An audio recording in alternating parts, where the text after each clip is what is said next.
তুই নাকি ইউটিউবে ফেমাস হয়ে গেছিস, অনেক বড় স্টার হয়ে গেছিস। হ্যাঁ হ্যাঁ ঠিক।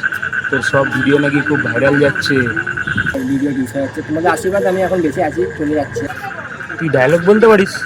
কোন হিরো ডায়লগ বলতে হবে বল, আমি সব বলে দিচ্ছি এখন।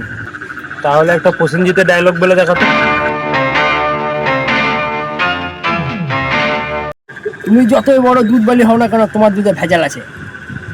আরে ভাই সেই সেই সেই হয়েছে ভাই। ভাই আরেকটা প্রসেনজিতের ডায়লগ বল ভাই, আরেকটা। বসিয়ে দেওয়া একটা অন্য ডায়লগ জানো, ফেমাস ডায়লগ। আমি চুরি করিনি মো, আমি চুরি করিনি, আমি চোর নই মো।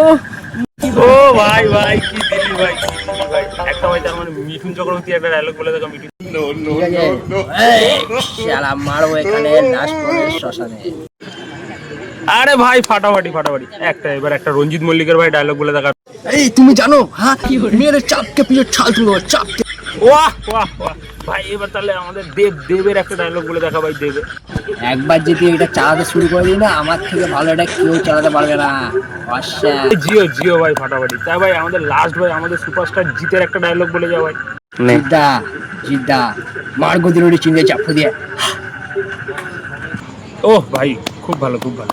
লাস্টে তুই ভাই একটা এমন একটা নায়িকার ডায়লগ বলে দেখা যে ভাই আমাদের ওয়ার্ল্ড ফেমাস, সেরকম একটা নায়িকার ডায়লগ বলে দেখা।